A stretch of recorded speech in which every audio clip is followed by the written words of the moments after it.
Well, good afternoon. My name is Marita Hines. I'm from Tesuque Pueblo, and I'm the Director of Education here at the Museum of Indian Arts and Culture. Thank you for coming this afternoon, and this is our fifth in our series of the Native Narrative Speaker Series. And we want to thank Edward and Maria Gale for sponsoring this series. So thank you so much, Maria and Edward. Thank you. So the series is in conjunction with our permanent exhibit, Here, Now, and Always. The exhibit has 7 areas of concentration: cycles, ancestors, home and community, trade and exchange, language and song, art, and survival and resilience. Today, Tony Abeyta will talk about his art, his career, and life as an artist. The Native Speakers Series is generously funded by Edward and Maria. It's on here too. Let me introduce Tony. Tony is a Dene contemporary artist working in mixed media paintings, a graduate of New York University with an honorary doctorate from the Institute of American Indian Arts. And an honorary doctorate from the Institute of American Indian Arts. He was the recipient of the New Mexico Governor's Excellence in the Arts Award and recognized as a living treasure by us, the Museum of Indian Arts and Culture. The youngest of 3 children, he was born into a distinguished family of Dene artists that includes his late sisters, Pablita and Elizabeth, and his late parents, Narciso and Sylvia Shipley Abeyta. Together, his relatives have excelled in painting, pottery, weaving, and silversmithing. Tony, an artist of international acclaim, works in mediums that include charcoal, oil, acrylic, and silversmithing. Tony currently works in Santa Fe and Berkeley, California, where I was born. Tony's work is included in the Smithsonian National Museum of the American Indian, Boston Fine Arts Museum, Denver Art Museum, tons of art museums all over the world, and many, many other private and public collections. Please welcome Tony Abeyta.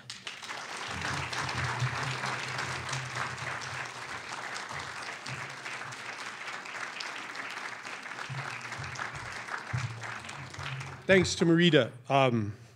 Welcome, everybody. I hope everybody can hear me. Yeah, there we go. So it's a privilege to be here at the Museum of Indian Arts and Culture talking about one of my favorite subjects, which is art and me. And kidding. I'm going to talk a lot about stuff, so I'm going to move really quickly because I'll do some talk about me as Tony, the artist. I'll talk a little bit about some of the earlier foundations of Indian art from the Santa Fe Indian School forward. Then I'm going to jump into a whole conversation and dialogue about sort of the climate of contemporary American Indian expression, art, museums, what's really happening in on the contemporary front, which I've been putting a lot of effort, energy. I'm listening. I'm also involved in some curatorial projects, which are really important to me, about excelling and drawing more and more attention to American Indian art as a form of American art. So it is really about how does our story fit into American art and that narrative. How are we as important as Grant Wood, as Thomas Hart Benton, as Richard Diebenkorn, and what is happening in the here and the now, which makes all of this conversation more relative. So it will be a lot of information really quick, really fast. I'm going to jump into where it begins for me in my mind. And it really begins with my father, who was at the Santa Fe Indian School in 1938. He was born on the reservation Tuahajile, which is right outside of Albuquerque as you're driving west on I-40. And this image is an image that was done for the San Francisco 1939's International Exhibition.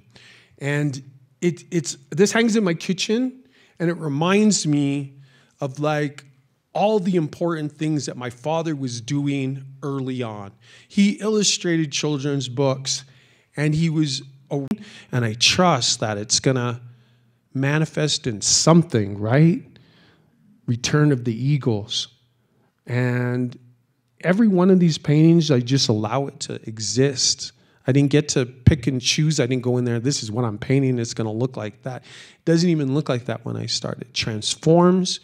I learn through it. I allow everything to live and exist. If it wants to be in there, I let it live. So all of the paintings are about, this is just a simple painting of the heart. Like, for Valentine's Day, we have one very simple symbol look like that, right? It's red.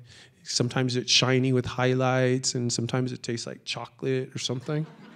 But this is everything that the heart endures. It's like about pain. Like, can the heart also express pain? Can it have yearning for things? Can it be a love for a person or an animal? Or can it be the love for art?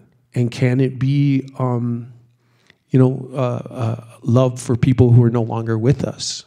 So that it has to have the spectrum. It can't just be a sweet candy heart anymore for me. It has to be about my personal experience of what the heart remembers and what the heart will never forget, and what it is really essentially the force of life. Drawing, I love drawing. I started drawing in the south of France, and a student at about 20 years old. And I'm in the south of France, in between Aix-en-Provence and Avignon, and I didn't have any money for art supplies. Like, I couldn't really, I had no money. I had no business going to art school. Like, I was broke. My parents were broke. And yet I just said yes to everything, right? So yes, I'll go to school in France and I'll figure it out. And I painted T-shirts for people for 20 francs. And I started doing these big, large drawings with a big, long stick, piece of charcoal at the end. And then I would just come up and start drawing, from a distance and splashing ink and letting it bleed, and then coming back in with a very, precise instrument, clarifying what happened with the initial force of making art. So those later translated when I actually could start affording, art supplies and canvas and, things. I started painting them in color. So, but I still go back to the black and whites because they have, they're not, they're not, you don't get seduced by color. You get the pure information of black and white. Color can be really pretty and people like it. And then I sell art to people and they go, this is going to look so good in our house. It matches this and that and that. And I'm like, I don't care. I'm not trying to do that. Or it has to be about my experience, not fitting into someone else's. So I like this painting a lot because it has a lot of what I'm really trying to work through. This is maybe 15 years old, I think. But it's got, it's a horizontal painting with an immense amount of, verticality. And it's sequential. You can read it left to right or right to left. But it tells a story about, the spiritual entities and the ancestral presence of everything that is in our lives and that we are part of. There's diversity in the work. Sometimes I'm apologetic about it because I think, what is that? Black and white have to do with that abstract color thing. That has to do with the Grand Canyon. I love it all. I'm a student of art. I've studied art, and I know you quiz me on anything. We can talk about, American modernism. We can talk about Russian futurism. We can talk about abstract expressionism. We can talk about, land art, and we can talk about installations and performance. And I'm going to chime right in and join in and say, yes, I love it all. But I love the Grand Canyon, and I stood at the edge of it one cold winter and said, I'm going to paint that. And I painted this, delivered it, got it framed, delivered it to the gallery. Smithsonian came in and said, we're taking that painting. And I was like, yes, that's what I'm talking about. I want to do art that sells that quick to the Smithsonian. And so I was like, and that's a big painting. Not as big as it's not that big, but I had to learn, how do you paint the Grand Canyon? You don't come with that predisposed ability and talent. I had to go backwards. And who knows how to paint the Grand Canyon? Thomas Moran. He lived right there at the edge and he painted it. So I looked at how Thomas Moran, I went to the Renwick Gallery when they had it up on the wall, and they had Yosemite and they had Yellowstone. And I looked at those paintings for hours.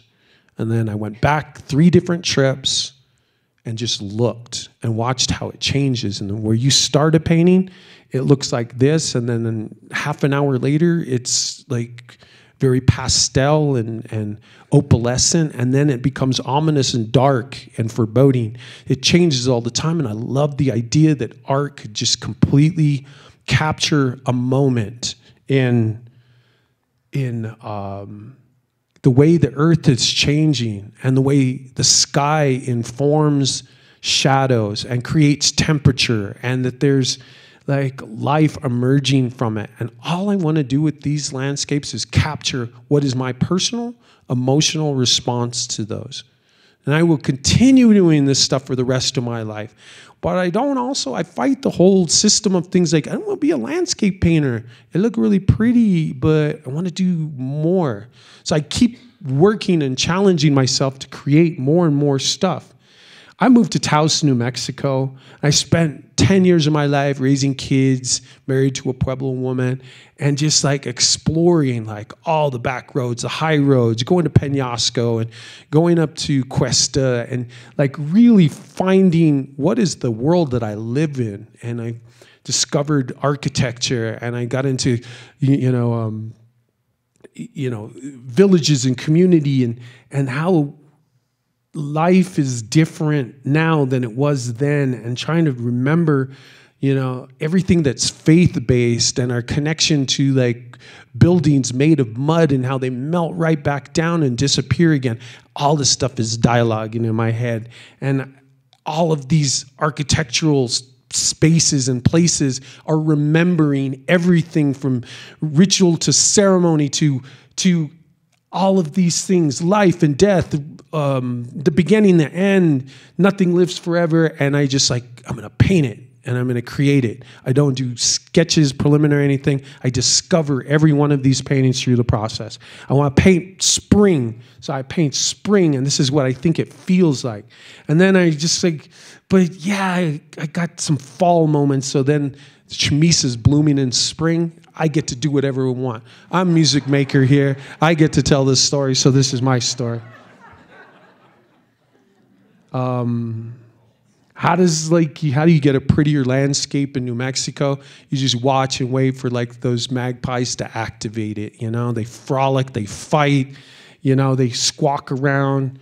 And I remember everything I see, like the way every river bends and the way that light changes it. And I love the way that there's rhythms. I sit and I look at the rhythms that are occurring in all of it, like the angles and how does the vegetation create something dynamic? How do I create life in a place that is been there for 1 million years? Like it's just been there for, I don't know, billions of years? And it changes a little bit, but it stays the same quite a bit. Get more of those frolicking birds. I love them. I'll paint them any day of the week. I'm probably painting some now.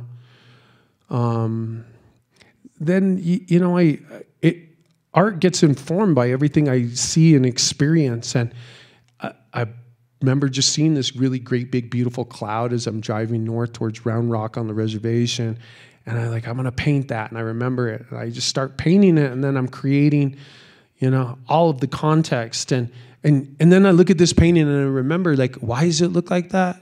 Because I live in Berkeley and I know who Richard Diebenkorn is. And I see that Diebenkorn is jumped into my art. And I'm like, is that okay? Yeah, it's okay. I'm just going to take it and make it mine. That's the way it is. Unapologetically. Because that's who I want to be. I want to make and create art. And the more filters and the more things that say, I don't know, that kind of reminds me of something else that I don't, I don't care. I want to make my ideas and my visions informed by, my heroes.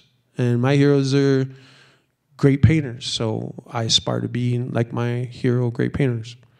I put too many birds in here, I'm sorry. sky and earth connecting create a dynamic, like it's celebratory at times. And these are summer clouds, right? They move and they change and they're tumultuous. And these are all like,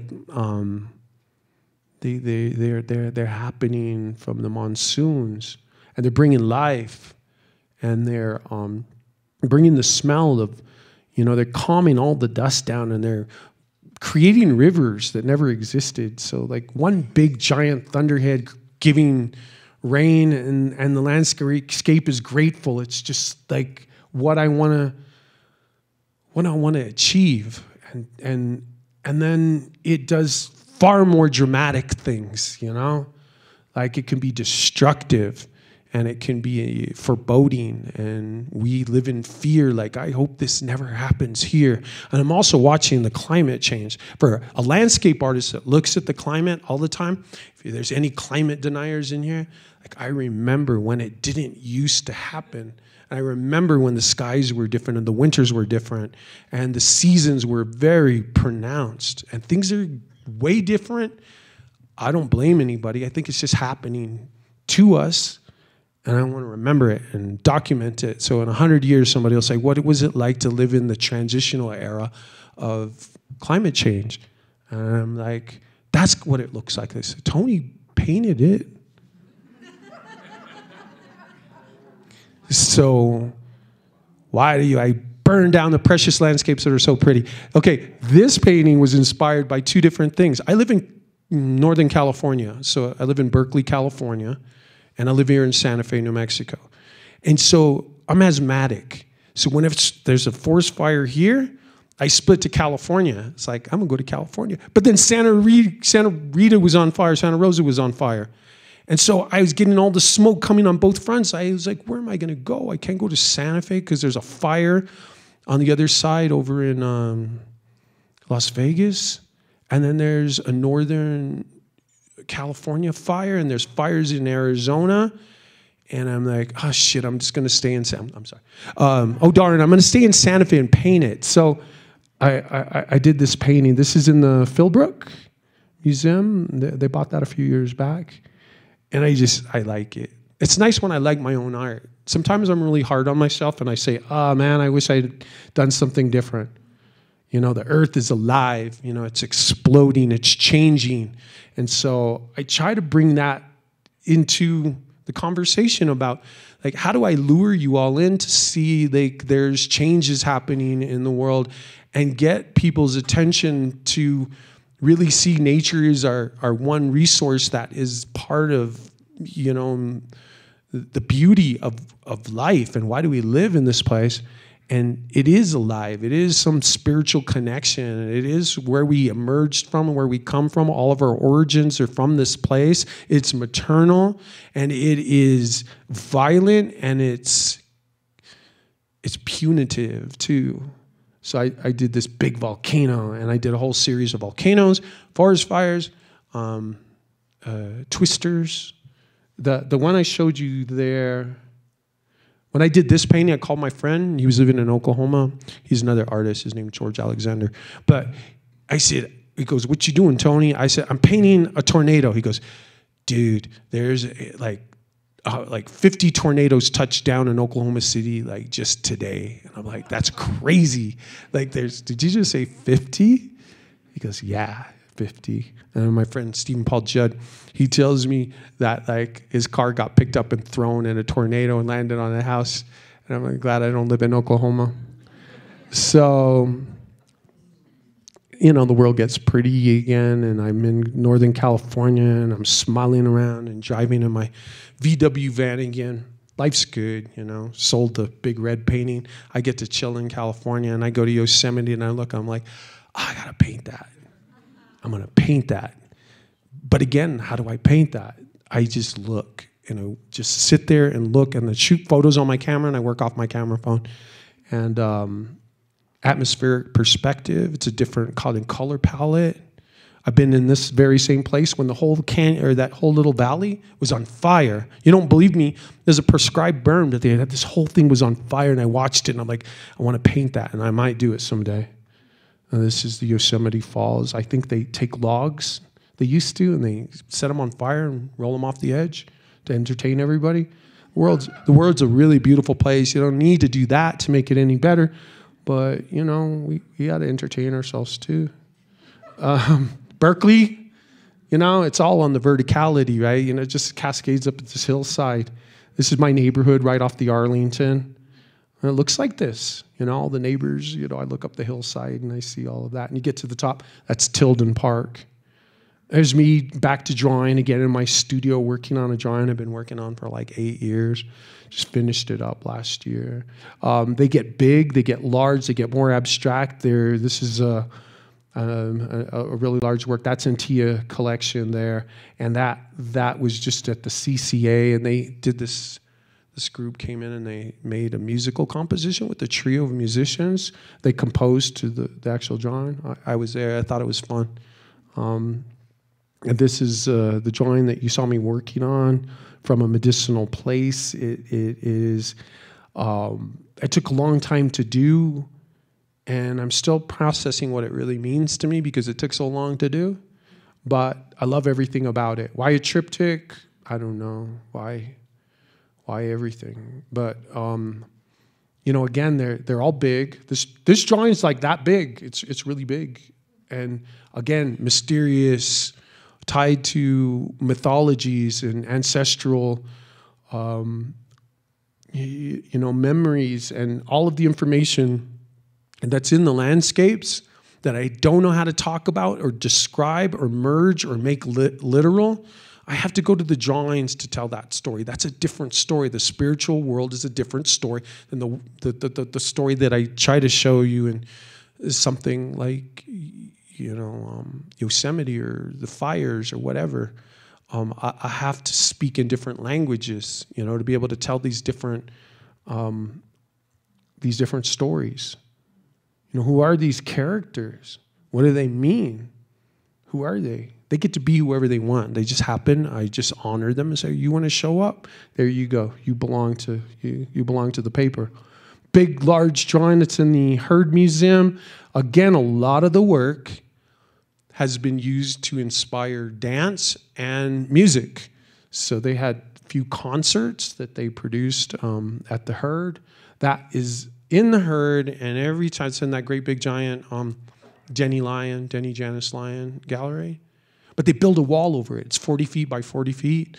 And then when they change the exhibits, they build a wall and they covered that up. So it's covered up now, and it might come out in maybe 4 or 5 years or 10 years.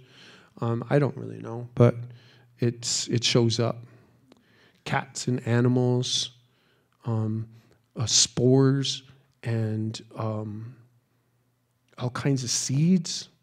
So, like when I was working on this, like there's kind of like a weird COVID thing in the middle, and this was really, it's called Seeds Dispersing, and I did this for a show based on the Navajo relocation, and the idea was really to create some sort of conversation around the fact that, like, when relocation happens with the indigenous people, that they get relocated to even urban metropolises and different places. And so wherever you go, you can go to St. Louis and there's going to be, you know, Navajos there. You go to Los Angeles, you're going to find Pueblos. You're going to find them in Berkeley. You're going to find them in Florida.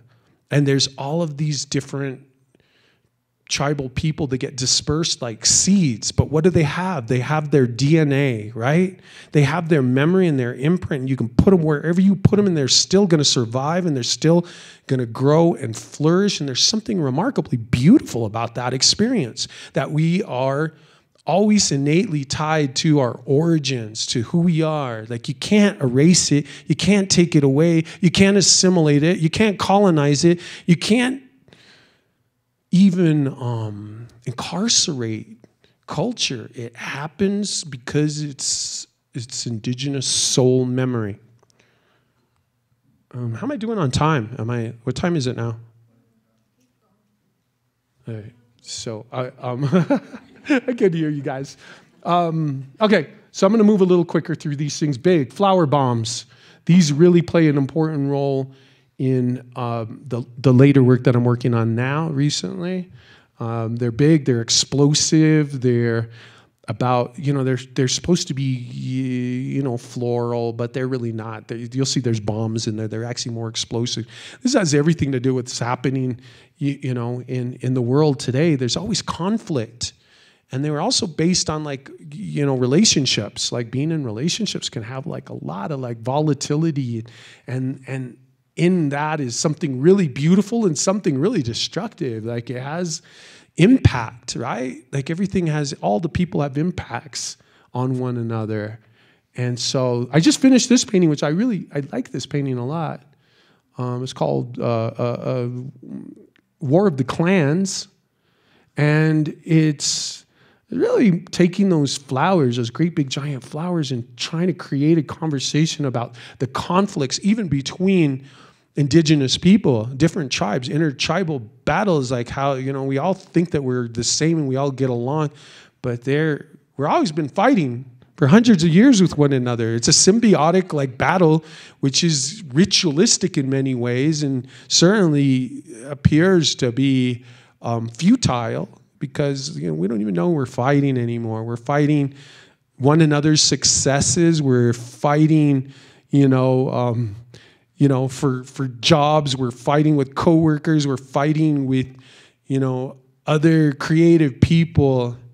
And simultaneously, it's just, we watch it all. The battleground is just everywhere, eternal. It's emotional. And so, in the conflict of all, or like insects and birds and stuff, like trying to remind us that there's something beautiful, and there is something beautiful in the battle. There's another one I did during the pandemic. That painting is really big. I didn't want to shoot it. I just wanted to show the scale. These guys are looking at that saying, what, is he on drugs? It's funny because the crazier you get with some of these psychedelic looking colors and imagery, people think you're on mushrooms or that you're taking drugs, and I don't do any of that stuff. But I think that's cool because it means that I'm not so conscious of, where I'm at in this world, and maybe I can just have more freedom to be inspired by whatever it is. I make jewelry. I make that jewelry. I don't really make jewelry anymore. People say, well, you make me a ring. And I'm like, nah, I don't really. I have to pick my battles as a creative person. And so like most of my jewelry was very sculptural. And it wasn't meant to be like, oh, this is going to snag on my sweater. And I'm like, I don't care about your sweater. Like this is a piece of sculpture.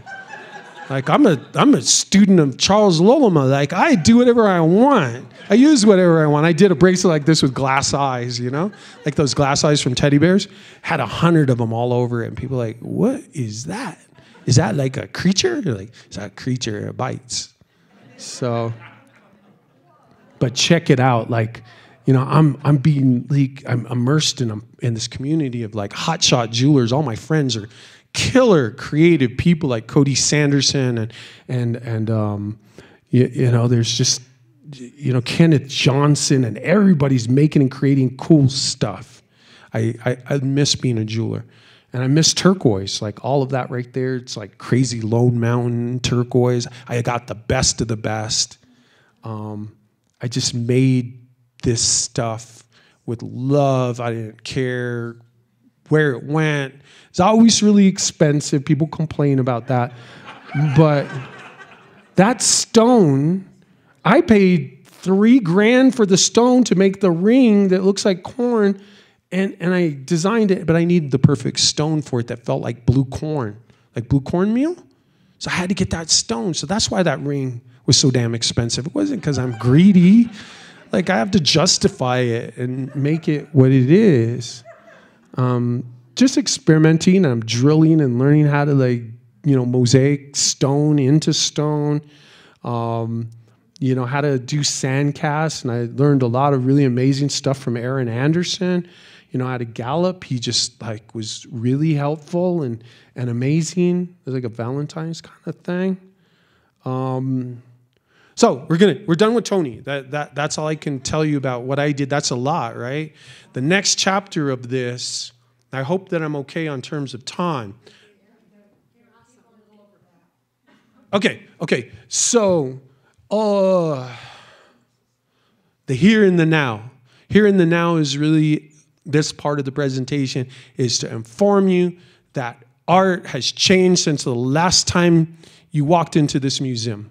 The contemporary art market, the contemporary art world, artists, opportunities, events are exploding with newfound, like, it's the cream is risen from the milk, the tides have rised.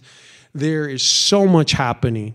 And then you say, well, I don't know. We live in Santa Fe. Yeah, there's some shows and stuff. I'm talking about this whole external world that is simultaneously happening within the contemporary American indigenous art movement. So how and why did that happen? It happened because a series of events occurred. I was trying to put together, like, how and why is this all part of the new movement, and what helped incite and make the changes? Who were the inspirational figures? What events took place? And I started just free-forming this list of things that had an impact on the way people respond, engage, and talk about Indian country, how Native Americans are communicating with each other. And all of these things have played a role in that here and that now.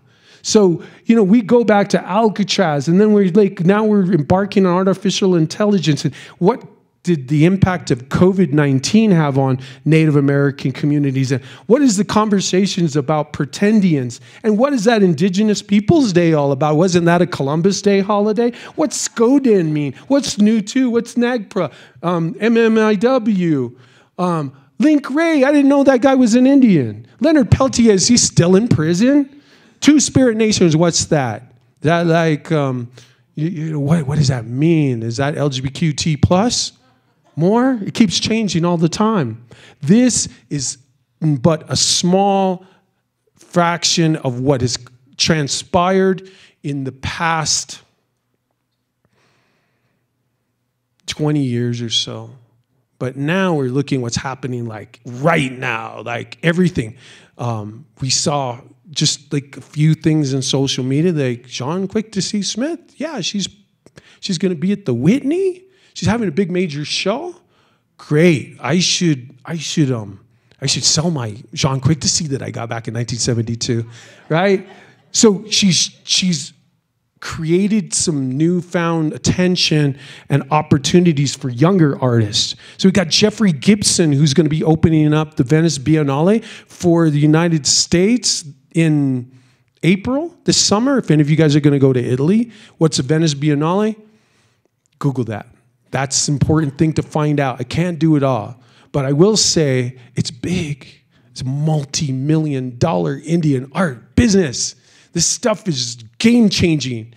Jeffrey is doing stuff in every major museum globally. I mean, he's taking this stuff to Beijing and Japan and France and Italy, and he's in every major museum across this country exhibiting amazing performance, music, colorful, expressionistic. Like, he is a spokesperson for contemporary American Indian art. Diani Whitehawk Polk at the IIA exploded into, like, she was at the Whitney Biennial. Like, this piece they bought from her. Chinoopa, Hanska, Luger, you know? Like, I'm remiss in giving you all of the tribal affiliations. I am sorry for that because I don't want to make a mistake. Mandan, Hidatsa, or Rikara. Doing cool shit at Site Santa Fe. I'm really proud. Like, he took his van and he did this to it, and you could go in on the other side, and then he created a video. Everything he's doing is really brilliant.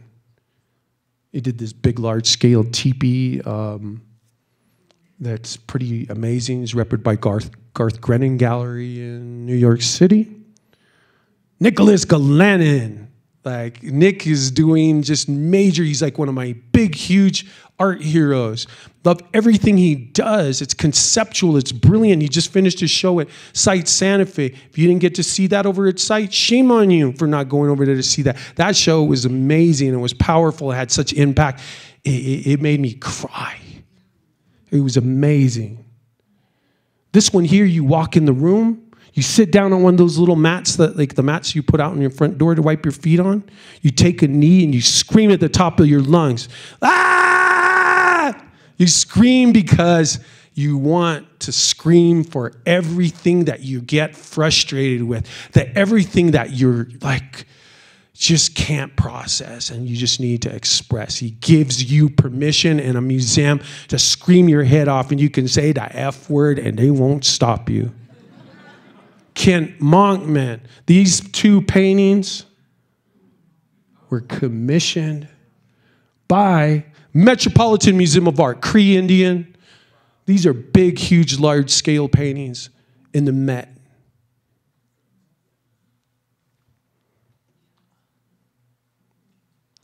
Lawrence Paul Yucks-Welpeton. It's challenging because creating imagery that's almost, well, not almost, is this equivalent to like when we're looking at Salvador Dali and we're looking at these images of surrealism, but tied to indigeneity, tied to like mythology? And isn't this worthy of our consideration, the animation of forests and trees, that they're alive with ancestral like spirits? Yeah, Japanese believe it. You go to Germany, they believe it. You go to Russia, they believe it. In America, they just say, they're big redwoods. They're beautiful. I can drive my car through one. That's a portrait of T.C. Cannon. I own this painting. I love this painting. This is a young artist, up and coming. Watch him, pay attention. His name is Star Hardridge. He's a Muskogee Indian from Oklahoma. This is like, I wish I could zoom in, like zzz. That's all pointillistically painted, like dot, dot, dot, dot, dot, dot, dot. He did that painting at TC. TC had shot a photograph of himself in this very pose. It's a black and white photograph shot by Herb Lotz, I believe. And he wanted to eventually paint this. You know, he was going to do a self-portrait, or he was going to paint a painting with this same thing TC did, and he never did it. He died in a motorcycle accident, I believe. So, or a car crash. I'm sorry.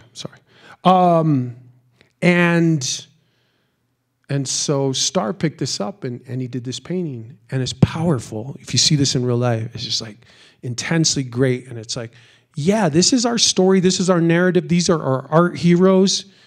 And we're having a real amazing renaissance of who we are. And I want you guys to know that it's happening in the here and the now.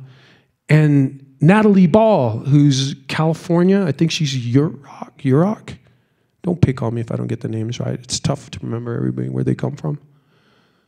Creating installations of these, you know, they're animated, they're made with leather, they're made with star quilt blankets, they're sticks, and they're sinew, and they're put together, and they're magnificent. They're so beautiful. There are new mediums that didn't exist before. I come from a world of the 80s where you got kicked out, or they wouldn't give you a ribbon at the Santa Fe Indian Market because you signed your name on the underbelly of your pot with a Sharpie. It's like, I don't care how magnificent this piece of work, this two-headed mono is, Virgil Ortiz, but we won't give you best to show this year. You almost had it, but you signed it with a marker. It's like, it had to change. And it's changing from the outside in. Like, it's the external world who's embracing all of this amazing new expressions. Cara Romero, just trying to like have fun with like this idea. What is like the indigenous American female experience? Like, what are her personal memories? Who's her community? She's just having a blast, and she's doing killer work, and she's in the Met. She's in MoMA. She is in Crystal Bridges. She is in every major museum in this country. It's all happening.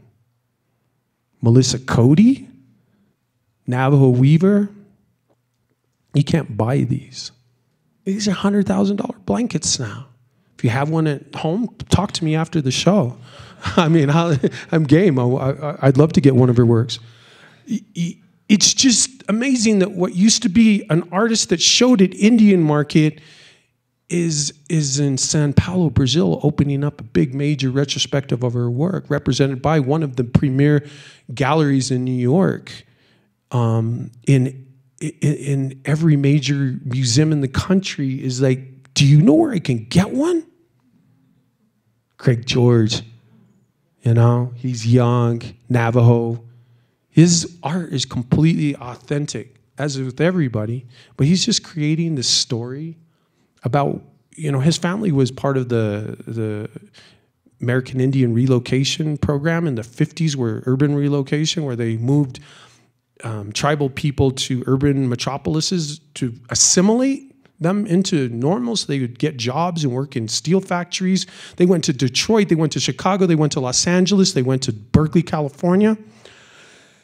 They went to New York. They shipped them all over the place. This was a great idea. We were going to integrate Indians into the rest of the world. Remember what I talked about, seeds dispersing? You can take them off of the reservation. You can't take the reservation out of them. And his family was relocated to Los Angeles. And so everything he does is tied to that vernacular of urban, downtown LA. He rode a bike everywhere. And they're graffiti in the backgrounds of these. I love everything he does. This is a teepee mounted to a wall. This is by Dwayne Linklater. We get to do whatever we want now. This may step on some toes, but there's been this dictation for a really long time. You know, can you make our art match our couch? Could you paint our dog's portrait in the painting? Can you paint something romantic, like an Indian on a horse, and he's tired and it's the end of his trail? And we don't have to do that shit anymore. We get to do whatever we want. And it's a new day. And people are taking teepees and they're building them and mounting them on the wall. And museums are saying, it's going to cost us $100,000 to put these two teepees up on them. I don't care. I want you. This guy got the gallery. This is at Berkeley Art Museum. He said, can you take this wall? I'm going to cut it out.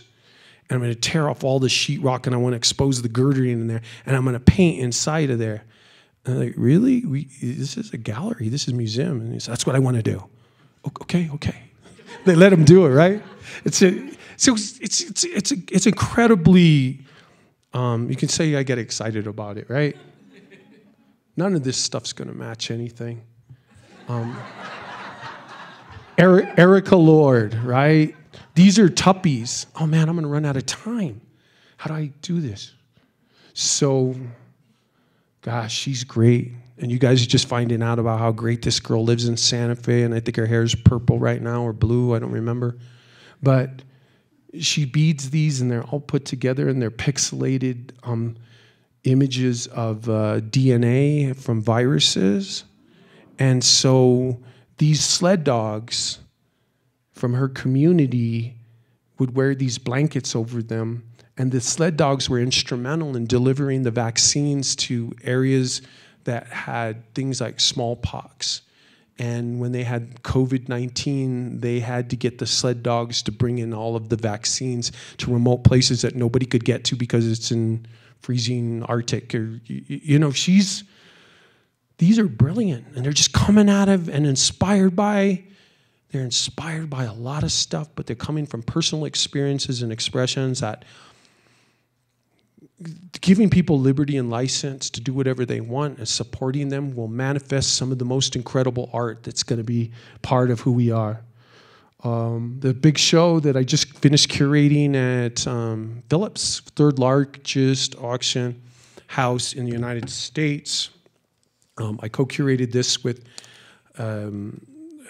Bruce Hartman out of the Nerman Museum outside of Kansas City. James Trottabono out of Los Angeles, who's an art dealer and collector. And we put together what we felt was one of the most important American Indian art sales in New York that's been done to date. And that's probably not a bold statement. It was everybody. Phillips gave us a budget, said put it together, we'll ship it in. Gave us 35,000 square feet. We'll advertise everything. We'll give you security guards. We'll do everything we can to help you manifest an exhibition of major scale. And there's me contemplating a big, huge, giant, what is it called? A spirit catcher by Brad Calhammer out of New York. This is one room installation. Eric Paul Rees did the big, large, oversized Jacques Claw earrings that you're seeing. You see two paintings by Tony here, one earlier, one pretty current. Carolyn Monet, Edgar Heap of Birds, in the colorful thing in the corner, and then the other one is James Lavador. We got that. Anybody raise your hand if you know what that is? Gosh, crazy. George Morrison, wood construction. That thing is the grail of American Indian art and expression. He's, I believe, Ojibwe? Somebody help me out. Yeah. Anyway, this is all of Great Lakes artist. He, one of these sold to Crystal Bridges last year, 2 years, $2 million. American Indian art has now hit the $1 million mark. That's a big deal. A really big deal. Guess what? This all happened past 4 years. The whole game is changing. That's why I'm like holding you guys hostage here. Virgil Ortiz, remember? Somebody in this room has one of them in their house, and it's a mono. It's like a black and white little figurine. But he's creating these great big things. He's firing them down in these huge giant kilns in Mexico. Tony and Ken, and that's the curator from The Hood, who's Jamie Powell, Dartmouth. And we're like having fun. We're having a blast. Kent, I showed you the big, large, bunch of naked guys in there. He sort of champions the LGBTQ community that's like prevailing. Women artists are now got more voice than us like regular dudes. Like we're just like watching the women like kick our butts on the art world. This is Rosie Bean Simpson at the Art Basel in Miami. And we're jumping into what's happening with museums and institutions. How do they play a role in all of this? We started with Armory shows in New York, Art Basel, the Whitney in New York, Venice Biennale, Crystal Bridges, National Museum of the American Indian, the Hammer in Los Angeles, the Denver Art Museum, and the Community for Native Features. So we go back here. What do we got here? Every major institution in America is buying, collecting, building a powerful collection of contemporary indigenous art, right? It's killer. We're just like eating red or green chili here. Like, man, it's like changing right outside of our doorstep. And $1 million of businesses transpiring. And this year at the Whitney, I think Chanupa, Hanska Luger's in there. Diani did it last year. I could go on with the number of artists. Like everybody, like I said, there's 8 different indigenous Native American artists being represented at this year's Venice Biennale. They've built an amazing collection of art here of contemporary American Indian people. They're helping to tell the story of what is part of the American art story has to talk about indigenous Native people. That museum was built on the mall. I was there when they opened that up. Hammer in Los Angeles just finished a show of Eric Paul Riege. I know I'm throwing names out there you guys might not know, but I want you guys to know about it. I want you guys to know about it. In Denver Art Museum, John Ludovic has been instrumental in champion a lot of the indigenous artists, put together really killer shows. They've got a wonderful collection. If you're ever going up there, go check out. It's the greatest way to learn about art is just immerse yourself in museums. But I picked this place. The Center for Native Futures is a indigenous Indian-owned and operated gallery.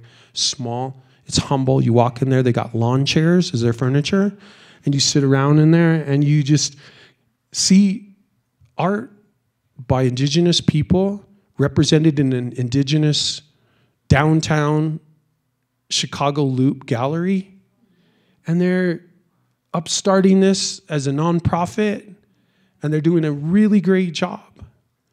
And I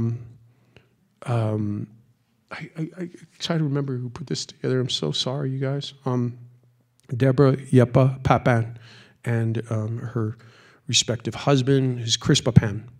She used to work at the Field Museum, and she got frustrated with that system of, like they just weren't doing enough progressive jobs. They wanted to show moccasins. Let's do a show of moccasins. She's like, no, let's do a show of installations and indigenous women throughout the United States. And they're like, no, you need to get another job. So that's her new job. If you're ever in Chicago, please stop in there. There's institutions like this. This is what's important, because the story also has to be told by American Indian indigenous people. It can't be coming from the Whitney. It can't only be coming from these foundations and from institutions that are still part of a colonial construct. We still have agency, and we still have the need to tell these narratives that are so important to us. Sean, quick to see at the this year's Miami Art Basel. And this is the last slide that we're finishing up with. Native American Art of the 20th Century, the William P. Healy Collection. I just curated this show, co-curated it with the head of the Indigenous American Arts Department at St. Louis Art Museum, who is Alex Moore. And this is where I dwell. I dwell in the idea of like remembering what my dad did, where he came from. Do we just say, like, look at the powerful momentum that's happening in contemporary art? Or do we tell the story of the people who paved the road and were there before it all happened in Venice and New York and Los Angeles and Chicago and all of that? It really happened in Indian schools, boarding schools, when people left their respective reservations and they began to make and create images that told the story, the American art story that is ours. And we have to be able to tell the full story, not just starting at Fritz's shoulder. Like, yeah, Fritz is a big deal. But Fritz is doing what he's doing since the 70s, but there's all these other guys. There's a huge 200 paintings, and this show tells a story, and I'm really proud to be a part of putting that show together and promoting the 20th century in its totality, in its complexity, talking about boarding schools and talking about the war. What was the impact of the war? What did it feel like to be relocated to a different place in a different state that you didn't even want to go, but they were going to pay you to go? There's all of these stories happening. They're all tangled and twisted in the same net that everyone else is creating in, just in a different time era. Museums and institutions want to see the flourishing of American Indian art, but they want to forget the first half of the 20th century. And I'd say, oh, shame on them, but they just don't know how amazing it is. So, something I'm really proud of. So we come to this part where we can talk a little bit. Maybe if you guys have some questions, I have a limited kind of answer. You know, I mean, you just tell me what you want to know. I've been very passionate about what I've been talking about today. And it's important to me to feel that I'm not talking just about me and my art, and I don't want that to define this lecture. What I would really love is for everybody to walk away with the curiosity to understand, like, I wonder if he's making that stuff up. I wonder if he's so bored he's making all this stuff up. Or if there's something, oh, here's really important that I learned in art school. A lot of that stuff up there on the screen you might not like. Say, I don't like that kind of art. It doesn't matter. It's not about whether you like it or not. It's that you learn about it and understand it because it enriches your life. It's like oysters. It's like, oh gosh, mole sauce. It's like pistachio almond ice cream. It makes life richer to be able to like have spectrum, to have bandwidth, to have like different ideas and experiences. And when you learn about it, it also helps you understand that you share the planet with all these people and all these different ideas. Really exciting times. Wouldn't you hate if you were in, you were living in Paris in 1915 or whatever, and you know, there's this huge movement of art happening, but you didn't care. You didn't want to go see it. You didn't want to see any of the Armory shows. You didn't care about French Impressionism. You didn't care about, you know, Picasso, and you didn't want to look at Guernica. But now we do, given some time and distance from it all. But I'm saying this is all happening here and right now, and I really love to share that experience with you. Any questions or answers? I got answers.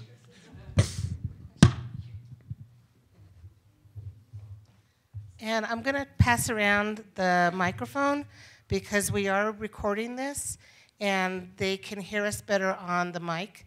So if you want to ask a question, please use the mic. Thank you. I just wanted to get the name because I was so fascinated in what you were talking about.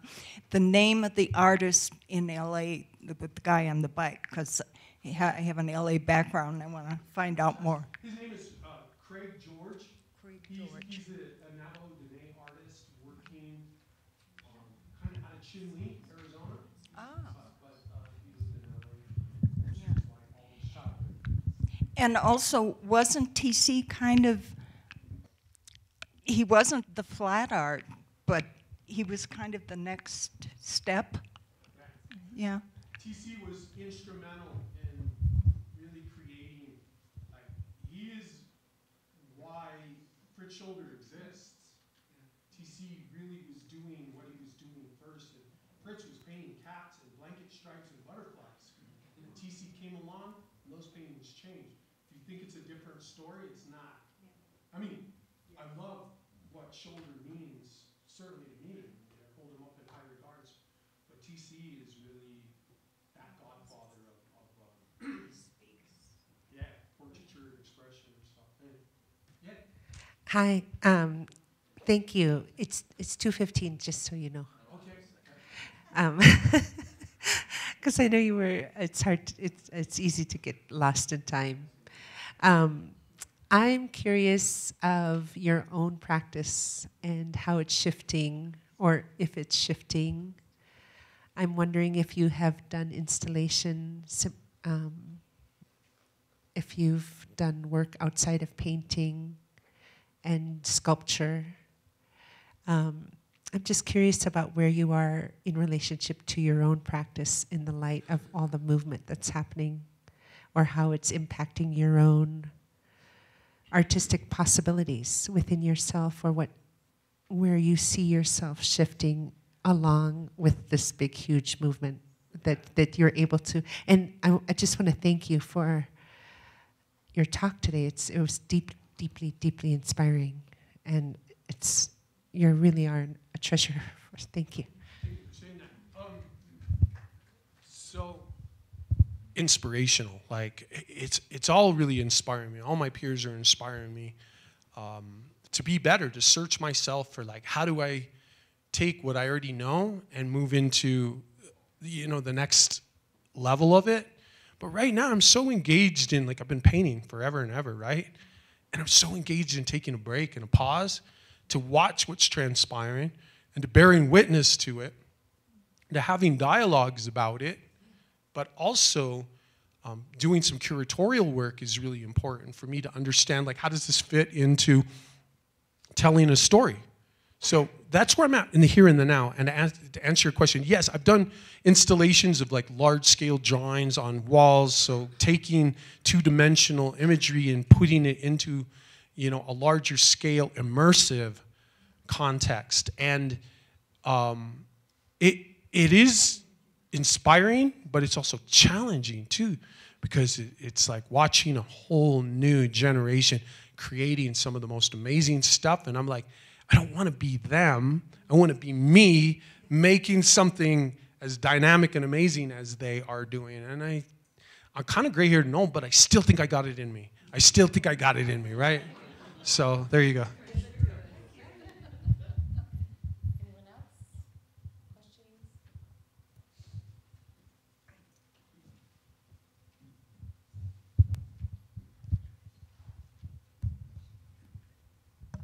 Hey, Tony.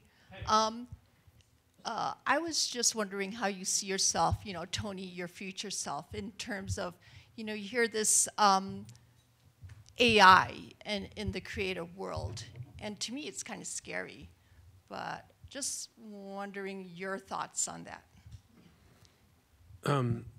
That's a great question, because technology has made such advancements in how we express ourselves. Certainly the materials that we're using and within, digital formats and social media, people are creating and making things, happen in terms of telling their stories, not just the personal, like, I ate this story, but actually the projects that they're working on. I feel like with artificial intelligence, we're so new into it. Like, we have no idea about the potential possibilities for either or, the good and the bad. But I think it's got its own creative, like, possibilities that might be misdirected from what I'm more interested in. I'm not so much interested in, like, the prowess and brilliance of technology speaking on behalf of humanity. I'm more interested in the human story connected to our own mythologies, our own spiritual connections, our stories that we're trying to clarify. Like, Canada's trying to tell their story about, abuse and boarding schools and missing children and stuff. Like, that's just come to light, since the pandemic. And why? Because people need to heal, and they also want they want reconciliation. AI does not do that. They don't know how. Like, it just doesn't have the possibility of touching the human emotion. At least maybe I'm naive, but it doesn't help us to be better and to heal and to move forward. So that's what I think about that. Hey, Tony. Hey. Not a question, but just an observation with regards to what you touched on today. So in August, closer? Okay, sorry. I need lots of tutelage here. In August, Destination, we went to the Whitney. The Jean Quick to See Smith exhibition was just out of this world. Destination last month, we were in DC and went to the National Gallery and saw actually the exhibit that she curated recently. Not a destination other than to see the botanical gardens and some great American and British art. Last week, we were at the Huntington Museum, walked in the door, and there was some of Kara's photographs. Who would have expected it? You expect that in this town, at MIAC and at other museums, but it's mind-blowing to me what you see in these major museums around the country right now. The Whitney had Rose's 6 monolithic concrete sculptures on the roof that I saw last fall. So it's amazing, and if you're not taking advantage of that, you should.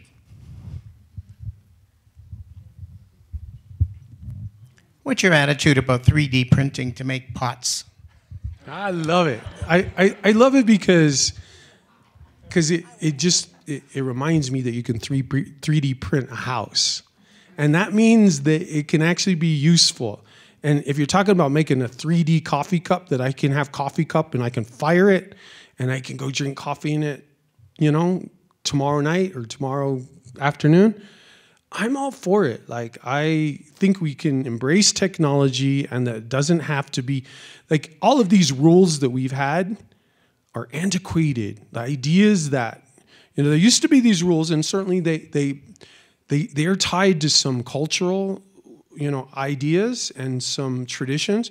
So if you're a traditional Pueblo potter, you fire your work outdoors. You don't really use a kiln. And in fact, I think there's categories that prohibit you from doing that in, you know, at Indian market. But I think those things, you know, we're the music makers, right? We get to sing these songs the way we want to sing them. And it could be whatever it wants to be. If it wants to be 3D printed, so be it. If it wants to be, there's a jeweler who's doing 3D printing of the jewelry and casting them in silver, Adrian Penacus. We embrace that. All of his work is digital and based in technology. And he's a champ. Like, he's doing what he wants to do. He's got his own song he's singing. So yes. I endorse anything that anybody feels like, if it gets their story told quicker, more concisely, and it doesn't blow up in a kiln, yeah, so be it.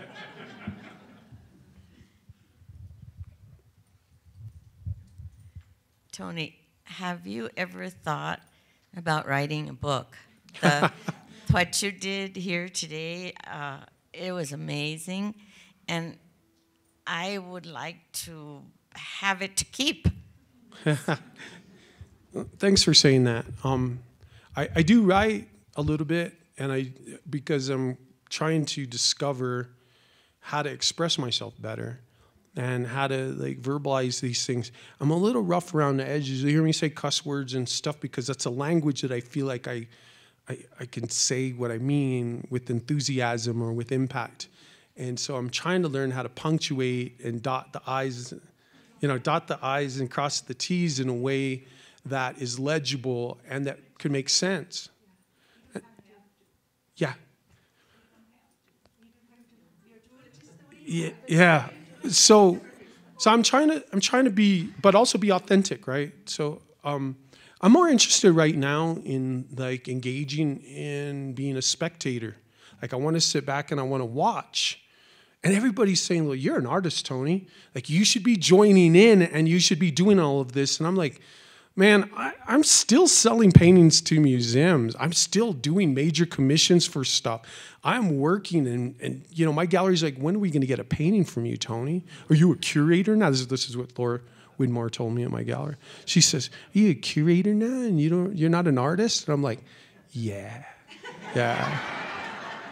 I just finished up 3 paintings that went over to the Autry Museum for their Masters of the West show, and I'm doing the other show in Oklahoma, the Prix de West, and I'm working on 2 more commissions for institutions. I got all this stuff happening. I'm doing writing forwards for catalogs. I'm working on some curatorial ideas and projects, and then I want to take off and go to my hometown and start up a summer arts program in my hometown of Gallup, New Mexico. Like, I want to do everything, but I'm getting old. I'm getting tired, and I want just to, like, be tranquil too. But I want to sit back and I want to watch what's happening. And then in exactly 2032, I want to write a book about what happened. Like, how did this manifest? Like, all this stuff is good. What I didn't say. And I think I want to end with this, unless there's some major questions, but I want to say that this is all good. I showed this really explosive enthusiasm for what's happening in New York and what's happening all around the world and globally, and what's engaging with American Indian artistic expression. But what I didn't talk about is that there's also, underlying all of it, it's still being orchestrated by new colonial constructs. It's still a new colonialism. And we have the ability, the insight, the creativity, the agency to be able to manifest everything we do and say, tied directly to communities, tied directly to indigeneity, and maybe for the salvation, maybe for the medicinal parts of healing, that we're able to make and initiate real change for where we come from. And I'm interested in all of that. That's actually what I would be more interested in doing. I'm not trying to get famous here anymore. Like, I spent my whole life singing and dancing, even played golf with people. Like, I did this stuff that I look back on and I'm like, I don't want that to define me. Like, I want to be a father, I want to be a friend, I want to be a great dog owner, I want to be a smart guy who kind of knows what he's talking about. And I'm still struggling and stepping on my own tail over a lot of different stuff. And I want to eat steak and I don't want to miss a dessert. So there's aspirations of my own that I have, but there is definitely some things that we need to be vigilant and watch over. When somebody is helping us tell our story, providing us opportunity, and giving us, free dinners and glamorous, palazzos to stay in, we have to remember that that comes with the price. And I think we're better than that. I think we're smarter than that. And I think everybody's making and creating great stuff. And we can do this as natural as it feels. And we as long as we still have, that we're conscious of what's happening. That's all I care about. I want people to be conscious of what's transpiring so that they're not like led down this path and then 5 years later, like, oh, that was a flash in the pan. Like, no museums are collecting or doing shows of American Indian art. Who does it hurt? The next artist who's coming up 5 years from now. What if this climax plateaus, descends, which it won't, but what if it limits the opportunities for younger people, younger artists? Then that's kind of sad that all of these artists like hitting it big and getting this, $100,000 deals and grants and all of this stuff, they need to leave that door open because all these young artists they're not ready yet. They're not ripe yet, but they're good and they're looking for opportunities. I know them all. I hang out and I drink coffee with them. They just are trying to get a nut. How can we help them? How do we do it? I don't know. All right, I'm done if that's okay.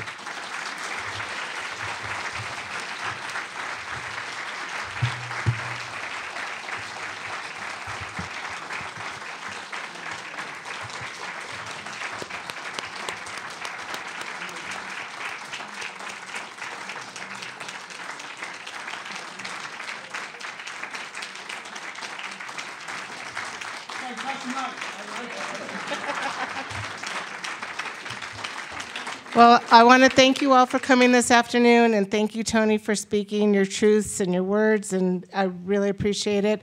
Our next Native Narrative Speaker Series, we're going to have 2 in March, because March is Women's History Month. So we have on March 9th, Patsy Phillips from the Mokna Museum, Jamie Schultz for the director of SWAIA, and Danielle Means, who is our interim director. And then also on March 16th, we're having Julia O'Keefe. She's the Osage clothing consultant for Killers of the Flower Moon. She has an amazing story to tell. So thank you so much. We do have some Pueblo pies and hot tea outside for our little reception. And also think about funding programs like this. We continually need programs like this, so come and see our people from the foundation. And again, thank you. We'll see you next month. Thank you.